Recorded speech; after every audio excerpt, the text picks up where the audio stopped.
I can't tell you the amount of times that I've heard business isn't personal, and I don't think there's anything more personal than business. Welcome back to the Sunshine Café, where we pour positive back into the world and elevate how you lead life with encouraging and faith aligned conversations. Let's dive in. Welcome back to the Sunshine Café. Today, I'm joined by Kendra Beavis. She's an entrepreneur, a brand strategist, and the founder of both Mocha Creative and the Eve Academy. In those businesses, she helps women build successful businesses that align with their passions and their lives. With over 20 years of experience, Kendra has not only built and evolved her own successful business, but she's done so while walking through some deeply challenging seasons. And now her passion is to help other women do the very same. She loves helping people shed those things that no longer fit and step into something that they're truly passionate about. And this conversation is full of honesty, wisdom, and some practical advice that you can implement today. So let's dive in. Welcome back to the Sunshine Cafe. I'm Lisa Rose, your host, and I'm real excited today to have Kendra Beavis with us. Kendra, welcome to the show. Thank you, Lisa. Thank you so much for having me. You do so many beautiful things out there in the world to help entrepreneurs launching their business. And you also have a membership, I know, where you create a community where people can come together and share ideas and kind of iron sharpening iron out there. Tell us a little bit about you. What's the background to your story, kind of how you got into that world in general? Well, I started out at my dream job in Manhattan, and very quickly realized that the young girl's dream was a very harsh reality. I really disliked so much about being there, and it was kind of shocking. Both the situation I was in with my boss and the studio I was a part of, I just felt like it was so impersonal, and I can't tell you the amount of times that I've heard business isn't personal. It's not personal. And I don't think there's anything more personal than business. So I stayed there about a year and a half and then decided I couldn't wait any longer. I'd always anticipated and planned on starting my own business, but certainly not at that point. And I put in my 2 weeks and then I left. I started pounding the pavement, reaching out to everybody I could think of who might need design work and started freelancing and starting my business that way. Um, that was 23 years ago. Wow. And over the many years that I've been an entrepreneur, the business has expanded, has grown. I have a great team. I was both in person with my team for a long time and had an office space. And then now it's evolved to everybody is remote. After COVID, that really solidified that shift, and I couldn't love it more. And then about 2 years ago, I decided I had had so many people coming to me asking, like, hey, I want to start this business and I don't know what to do and I don't know where to start. So I thought, you know what, let's all band together and create this community. And I wanted to keep it specifically women because I feel like women entrepreneurs have a certain set of circumstances that maybe men don't face. Whether you are a mother or you're not a mother, that plays a huge part in your journey as an entrepreneur as well. So just having that safe space that women can come together, that you don't have to feel alone, especially a lot of women are starting these digital businesses and they're working in a silo and they do feel alone. Even if I've seen a lot of women transfer out of corporate, and that's a huge transition, and they're looking for a space to be and a space to be heard and navigate different tech issues or whatever together. So that's why Eve was started. And I also have always felt like I've been told for a very long time how I should do business in a very male dominant way, that business shouldn't be, again, it shouldn't be personal. And I would get off the phone with clients who I've been working with for 10, 12 years. And we would get off the phone and say, all right, I love you. I'll talk to you later. And I had an office partner who ran a separate business, but we shared office space. And he goes, you can't do business that way. I was like, what are you talking about? And he goes, you can't say I love you to your clients. I'm like, but I do.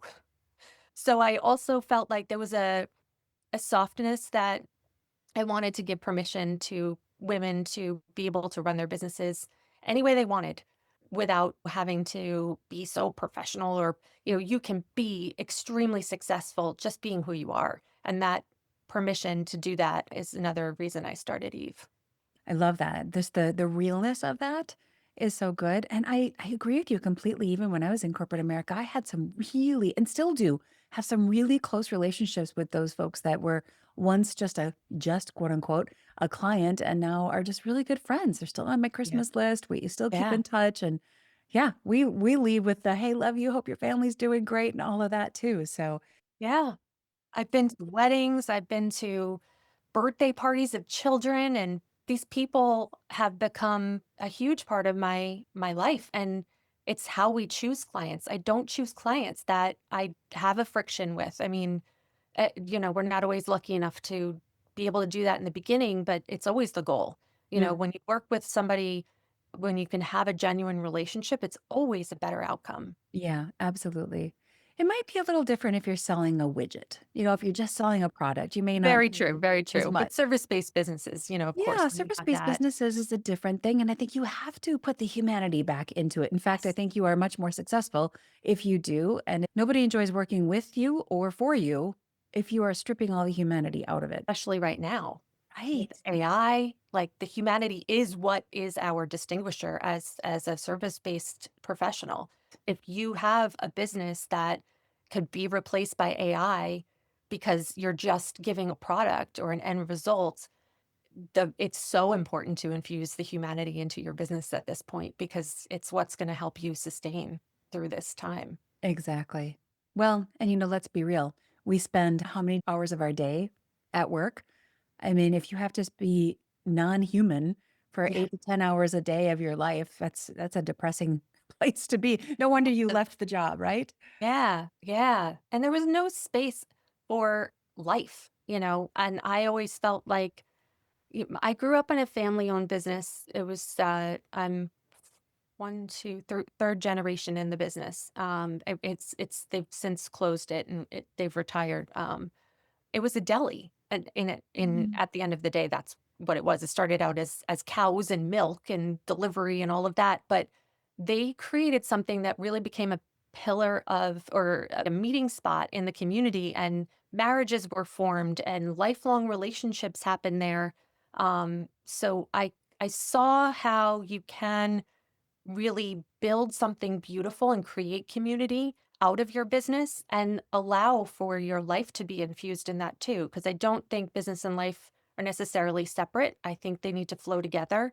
Um, I have 2 children, and over my years, many, many, many times, I've had to shift meetings or readjust things, just because I wanted to also.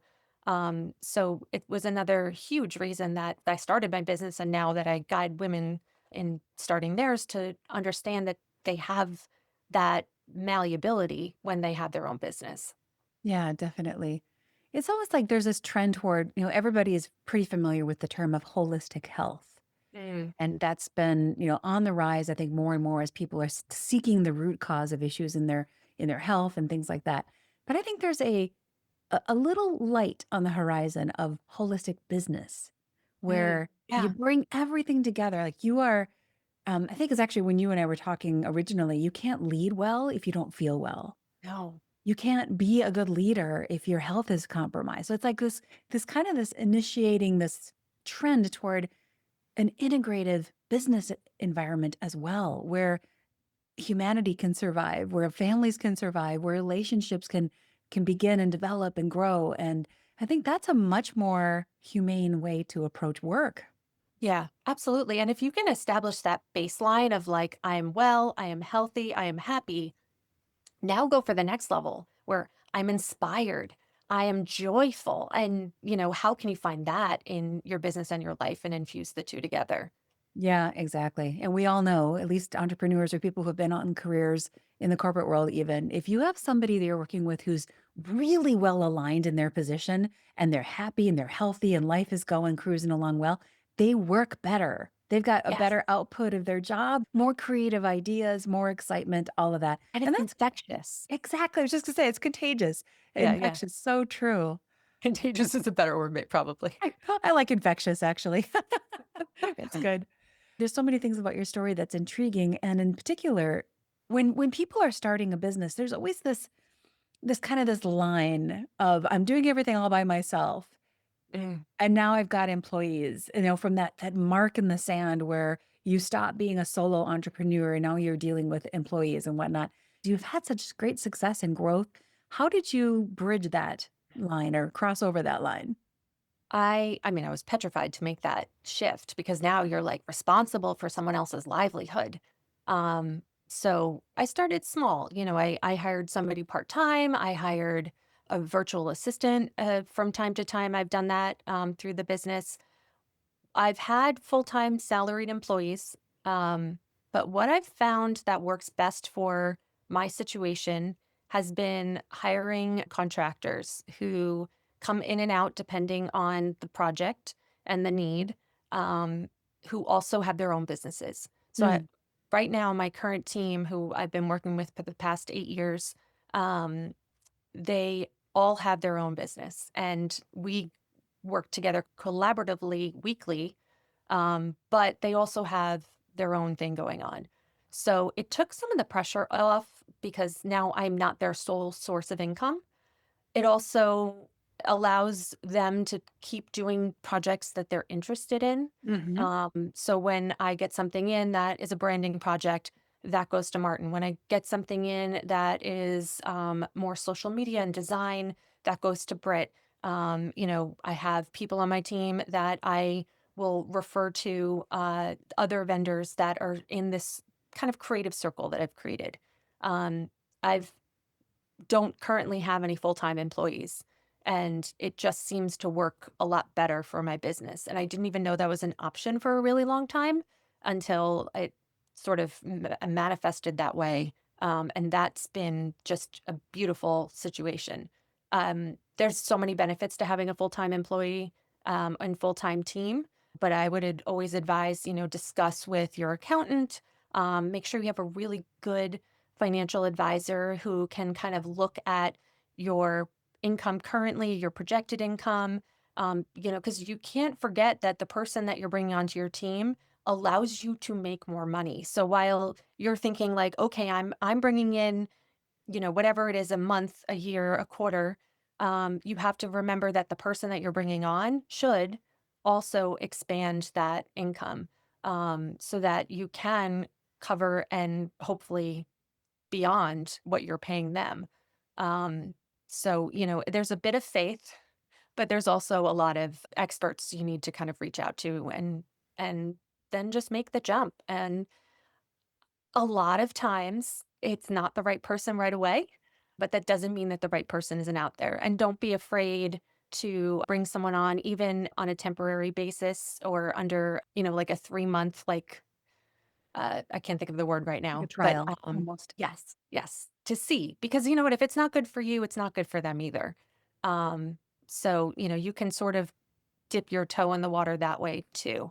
Mm. Um, and finding those team members has been a challenge because I tend to see when I would post something on LinkedIn, I would get everybody and their mother applying.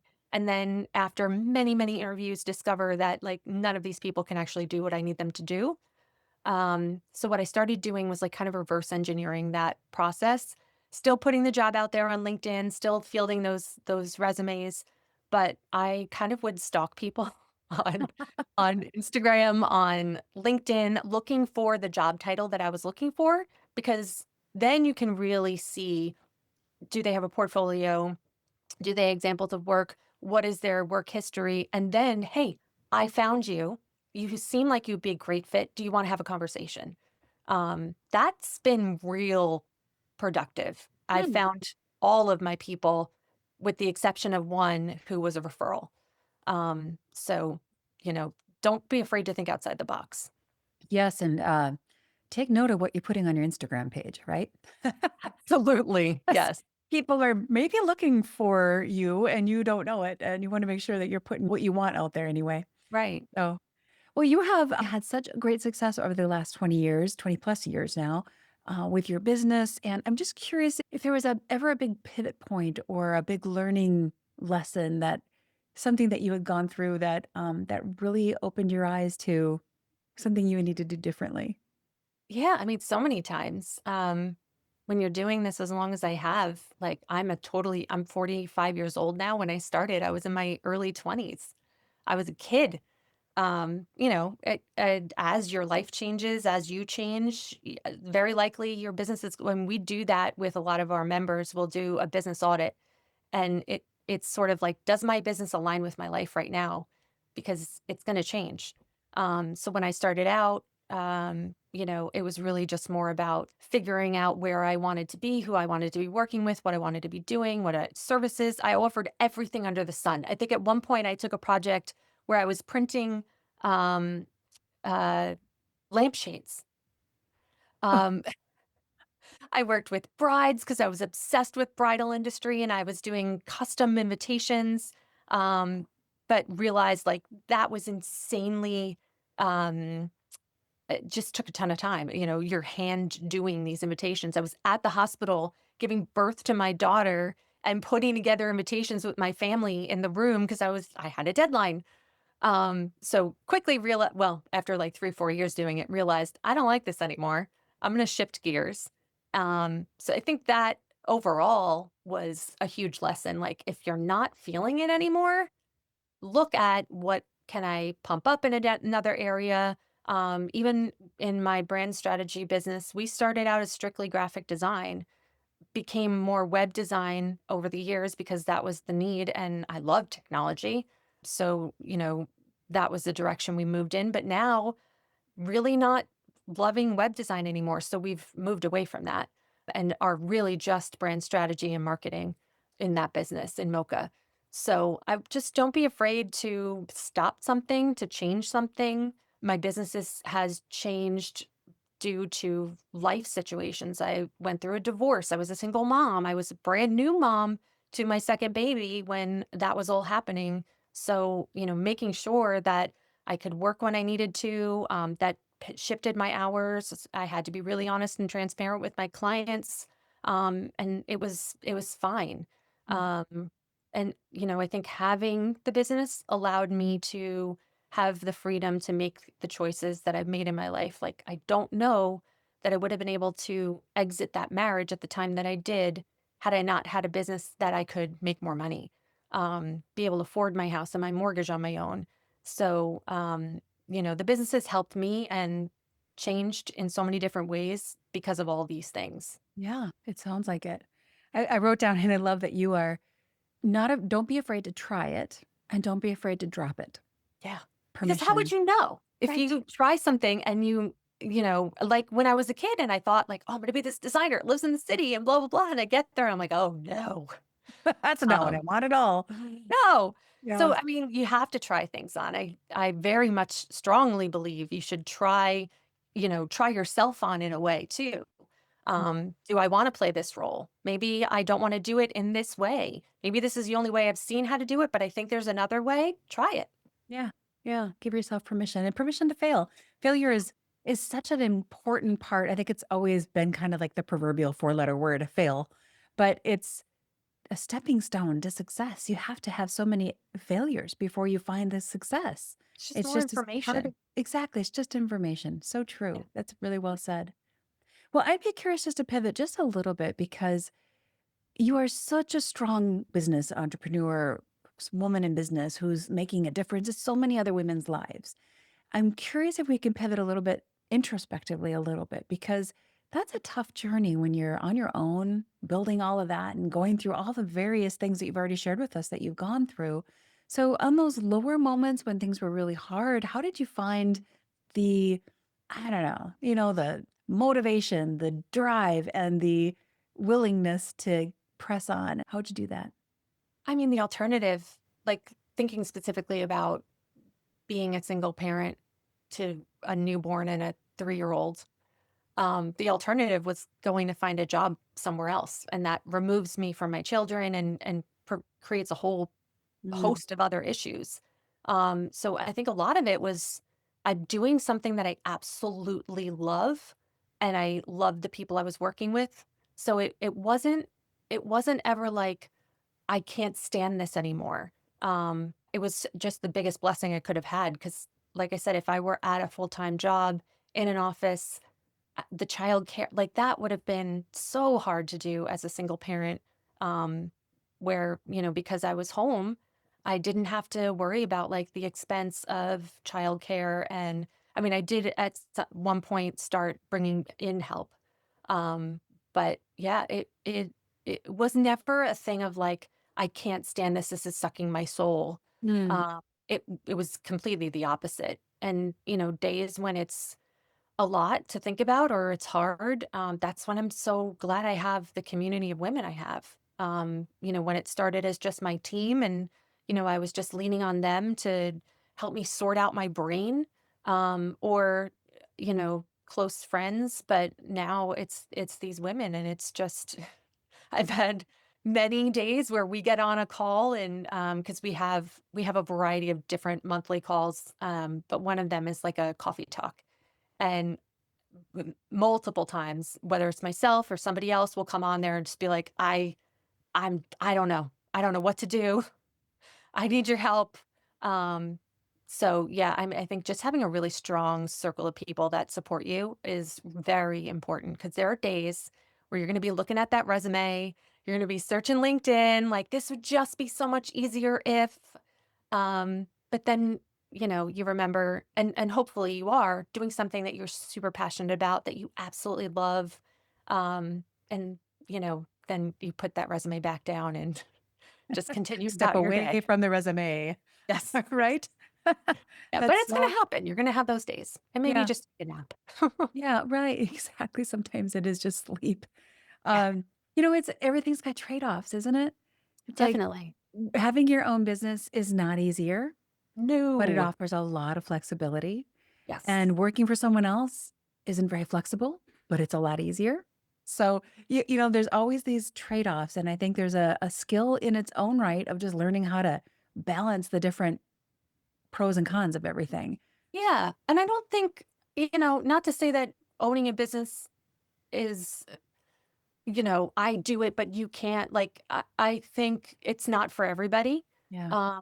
I think you can, whatever checks those boxes for you, that's what you should do. Whether it's in a corporate office and you're thriving and you're leading a team and that lights you up, or maybe you found yourself. I know a lot of people have lost their jobs Mhm. and have always had this thing of like, I wish I could have tried, blah blah blah, but I don't know how.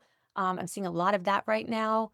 But I don't think it's one is better than the other. I think it's just really very personal. Like, what makes you happy? What lights you up? Some people just really love adding to a team and being a part of something like that. And then other people really like to call the shots and do it a little bit differently. So go with your gut and follow your heart. Mhm. Oh, that's fantastic. Well, Kendra, how do people find you or your group, or how do they connect with you? Yes, you can go to learnwitheve.com. I'm actually going to give Lisa a URL that you guys can find our membership application there. And I'm on Instagram most frequently. Recently been hanging out quite a bit on LinkedIn too, because apparently LinkedIn's having a moment. So play around over there. But yeah, I'm on Instagram. You can find me at Kendra Beavis or the Eve Academy. Wonderful. I'll put those links in the show notes for sure. And it's just a pleasure to hear a little bit about your story, Kendra, and the journey that you took through these 20 plus years of business and your successes and kind of the highs and lows that are along the way as well. Before we wrap up today, do you have any final words of advice or encouragement for someone that might be out there thinking about maybe leaving their corporate job and starting something new? Yeah, I mean, if that's who is listening to this right now and you sort of have this idea in your head, I never recommend like just putting your 2 weeks in. But start to think about what your plan is, how you're going to build it, but also have the confidence that you can really do anything you want. You just have to figure it out, have a plan, and then take action. So, find the resources you need to figure it out. Have confidence in yourself. Life is too short to do something that you really don't like. And I think with every thing we have right now at our fingertips, there's nothing we can't do. And we can do it from anywhere too. So, just don't waste time. Don't hem and haw. and just know that you can do it. And if you're not sure, there's resources and support out there. Find it. Great advice, Kendra. Thank you so much for stopping by and giving us a little insights into your world. So appreciate having you. Pleasure. So nice to speak to your audience and be on your show. Thank you so much, Lisa.